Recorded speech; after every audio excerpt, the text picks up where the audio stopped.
Hello students, SS education में आप सभी का स्वागत है। हम लोग इंग्लिश रीडर प्रोमा 2 के क्लास 10 के लेसन 1 के जनवरी नाइट का हिंदी ट्रांसलेट कर रहे हैं, जो प्रेमचंद के द्वारा लिखी गई कहानी है। और आज हम लोग पार्ट 4 अर्थात इस कहानी के पार्ट चौथा और अंतिम पार्ट को हम लोग आज समाप्त करेंगे। तो चलिए हम लोग देखते हैं इसका हिंदी ट्रांसलेट जनवरी नाइट का। The leaves were all burned up. Halku जो था जब बगीचे में गया था अपने दोस्त जबरा के साथ, आम की जो पत्तियां थी, आम की पत्तियों को एकत्रित किया था और उसे आग लगा दिया था और सामने बैठ करके आराम से गर्मी अपने आप में महसूस कर रहा था। तब धीरे धीरे वह पत्तियां जब जल करके समाप्त होना शुरू हो गई, the leaves were all burned up. जब उनकी लपटें समाप्त हो गई, darkness covered the orchard again. बगीचे में पुनः अंधेरा छा गया। Under the ashes of few embers. अब उस आग के नीचे केवल कुछ अंगारे ही बचे हुए थे। Smouldered and when a gust of wind blew. जब हवा चलती थी, over them the stirred up briefly. जो वह राख था, आग की जो राख थी, जब उस पर से तेजी से हवा गुजरती थी, जब उस पर पड़ती थी, देन फ्लिंकेड आउट अगेन। उसमें से कुछ अंगारे थे और वह भभक जाते थे। कुछ अंगारे जो थे उसमें से आग की लपटें निकल जाती थी। हल्कू रैपेड हिमसेल्फ अप इन हिज शाल।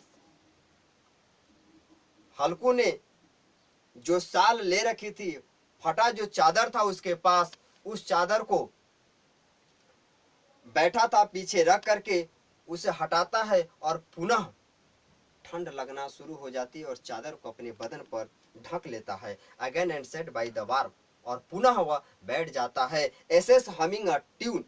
वह आग के राख के सामने बैठ करके वह पुनः गर्मी महसूस करना शुरू कर देता है। The fire had warmed him through but as the cold began to spirit his field drove वे।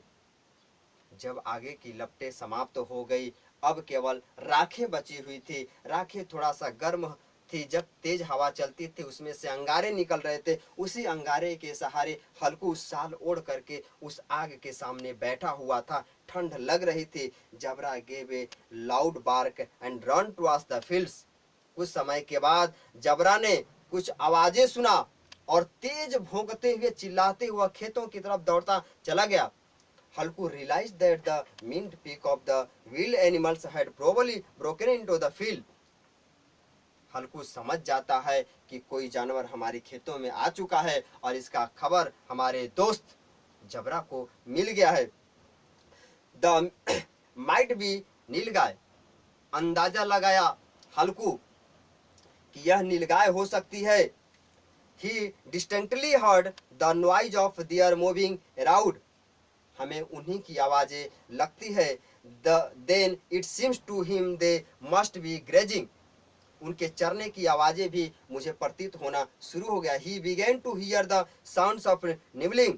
उनके चलने की भी आवाज हमें सुनाई देने लगा। खट खट की आवाज सुनाई शुरू हो गया। He thought, उसने सोचा, no, with Jabra around no animal can get into the field. लेकिन फिर भी विश्वास किया अपने जबरा पर, अपने दोस्त पर हल्कू विश्वास किया कि नहीं, जबरा के होते हुए हमारे खेतों में कोई भी जानवर प्रवेश नहीं कर सकता है। He had reaped to and the shreds. ऐसा हुआ तो मेरी फसलें नष्ट हो सकती है। I must have been mistaken. यह उससे गलती नहीं हो सकता है। Now there's no sound at all. अब कुछ आवाजें मंद हुई। How could I have been mistaken? कैसे उसे मिस्टेक हो सकता है, गलती हो सकता है। He shouted जबरा जबरा। जब जबरा तेज खेतों में जानवरों के पीछे भौंकते हुए दौड़ा, तब हल्कू ने जबरे को ठंड बढ़ती हुई ठंड को देखते हुए जबरे को बुलाना चाहा। He shouted, वह जोर से चिल्लाया, जबरा जबरा। जबरा वेंट ऑन बार्किंग। लेकिन जबरा अपने मालिक की बातों को नहीं सुनता है और वह भौंकते हुए तेजी से अपने खेतों की तरफ दौड़ता हुआ जबरा चला जाता है। And did not come to him. हल्कू को बुलाने के बाद भी वह खेतों से वापस लौट कर नहीं आता है। Then again there was the sound of munching and the crunching in the field. तब उसके बाद हल्कू को कुछ आवाज मिलना शुरू हो गई, चढ़ने की और कुतरने की। He could not have been mistaken this time. इस समय मुझसे कैसे गलती हो सकती है। It really hard to think about getting up from where he was. सचमुच में वह हमारी फसलों को नष्ट कर रहे हैं। It was so comfortable there that it seemed intolerable to go to the field in the cold in the cleach after animals he didn't steer. ठंड इतनी तेज थी कि वह राखों के सामने बैठ करके वह गर्मी महसूस कर रहा था। उस राख को छोड़ करके वह जाना पसंद नहीं कर रहा था। उसकी हिम्मत नहीं कर रहे थे कि उस ठंड में वह खेतों के पीछे जाए और जानवरों को वह मारे। He shouted at the top of his lungs. हल्कू राख के सामने बैठ करके हल्का सा गर्म महसूस कर रहा था। वहां बैठ करके जोर से गला फाड़ करके चिल्लाना शुरू कर दिया, हिलो हिलो हिलो।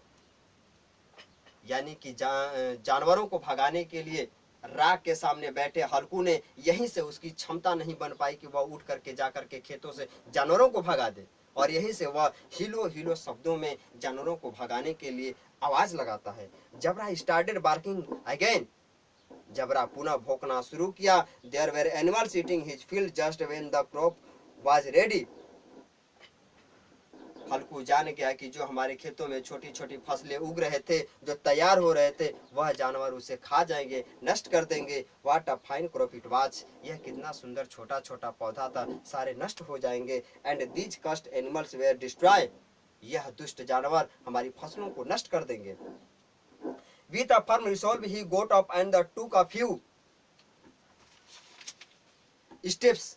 लेकिन फिर भी सारे कुछ जानने के बाद हल्कू से एक स्टेप, एक कदम चला भी नहीं जा सकता था। बट सडनली, लेकिन अचानक, a blast of point past him with a sting like a scorpion so that he went back and.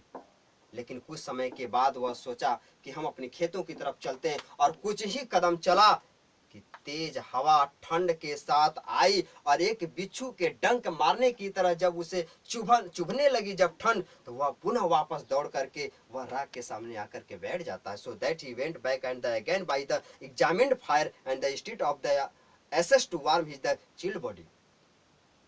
ठंड इतनी तेज उसके शरीर में लग रही थी कि वह पुनः अपने खेतों तक न जा करके वह पुनः आग के सामने आकर के राखों के सामने बैठ जाता है। Jabra was barking his lungs out. Jabra जो है अपने गले को फाड़ करके चिल्ला रहा था, भौंक रहा था। The nilgai were devastating his field and Halku जान गया कि नीलगाय हमारी खेतों को अब नष्ट कर देगी। Went on sitting peaceful near the warm ashes. उस राख से उसे इतनी गर्मी मिल रही थी, इतना आनंद मिल रहा था कि वह उस आग को छोड़ करके हल्कू अपने खेतों तक नहीं जा सकता था। Near the warm ashes his drowsiness held him motionless and thought the ropes. उसकी चलने की गति काम नहीं कर रही थी हल्कू की, वह खेतों तक जा नहीं सका। Rapid in his sail he fell asleep on the warm ground near the ashes. जमीन पर पड़े जो आग के राख पड़े हुए थे, उस आग के राख के सामने वह अपने चादर को अपने बदन में ढक करके और वहीं पर वह सो जाता है। When he wake in the morning, the sun was high and the moon was saying. गहरी नींद लग गई उसे और सूर्य निकल गया और नींद उसका वैसे पड़ा हुआ था, वह आग के सामने वैसे लेटा हुआ था। एंड मुन्नी was saying, जब मुन्नी आई कही, do you think you are going to sleep all day. आकर के अपने पति हल्कू से कहती है कि क्या तुम दिन भर यहीं सोते रहोगे। You come out here the hand the fine time will the wool file with the being planted. आप यहाँ सोए, हमारी फसलें नष्ट हो चुकी है। Halku got up and said, Halku उठा और कहा, then you have just come from the field. क्या तुम अभी खेतों से आ रही हो। Yes it is the all ruined. उसकी पत्नी मुन्नी कहते कि हाँ अभी मैं खेतों से आ रहा हूँ। इट्स ऑल रूइंड, हमारी सारी फसलें बर्बाद हो चुकी है। And you could sleep like that, और तुम अभी तक यहीं सोए हो। Why did you bother to put up the shelter anyhow. वह आश्रय के नीचे पड़ा हुआ था। Halku shot an excuse. हल्कू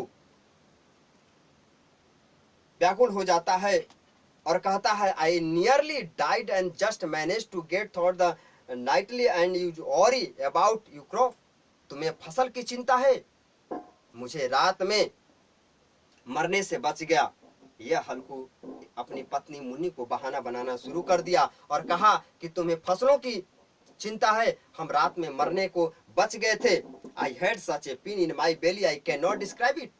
मेरे पेट में इतना तेज दर्द हो रहा था कि मैं आपको वर्णन नहीं कर सकता हूँ, मैं आपको बता नहीं सकता हूँ कि कितना तेज मेरे पेट में दर्द हो रहा था। वह अपनी पत्नी मुन्नी से झूठ बोलता है Halku. Then the two of them walked to the edge of their lands. तब उसके बाद दोनों पति पत्नी हल्कू और मुन्नी खेतों के किनारे जाते हैं। ही लुक, देखते हैं, the whole field had been trampled and the zebra was stretched out underneath the shelter through the weird it. वह खेतों में घूमने जाते हैं, देखते हैं कि सारे पौधे नष्ट हो चुके थे, फसलें नष्ट हो चुकी थी, जानवर खा चुके थे, बर्बाद कर चुके थे। जब वे लोग शेल्टर के पास पहुंचे, आश्रय के पास पहुंचे, तो अपने दोस्त जबरा को देखते हैं कि उस चरपाई के नीचे वह मरा हुआ जैसा पड़ा हुआ था, लेटा हुआ पड़ा हुआ था। They continue to stare at the ruined field। वे लोग लगातार खेतों के किनारों खड़ा होकर के अपने खेतों को देख रहे थे। खेत सारे बर्बाद हो चुके थे। Munni's face was shadowed with grief but Halku was content। फसलें बर्बाद हो चुकी थी, मुन्नी इसको देख करके काफी दुख हुई। बट हल्कू वाज content, लेकिन फिर भी हल्कू संतुष्ट था। मुन्नी said, मुन्नी कही, now you will have to hire yourself out to earn some money to pay off the rent and taxes।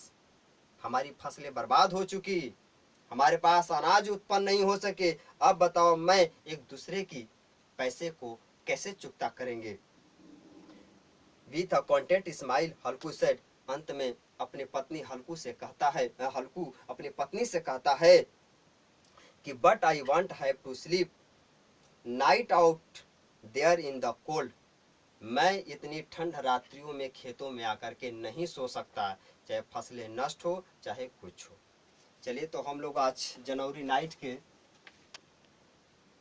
Premchand की लिखी हुई कहानी को आज हम लोग समाप्त करते हैं, पार्ट 4। यदि हमारे पार्ट 1, पार्ट 2, पार्ट 3 यदि आप लोग नहीं देखे हैं तो इसी वीडियो के लिंक में जाकर के पार्ट 1 और पार्ट 2 और पार्ट 3 के वीडियो देख सकते हैं।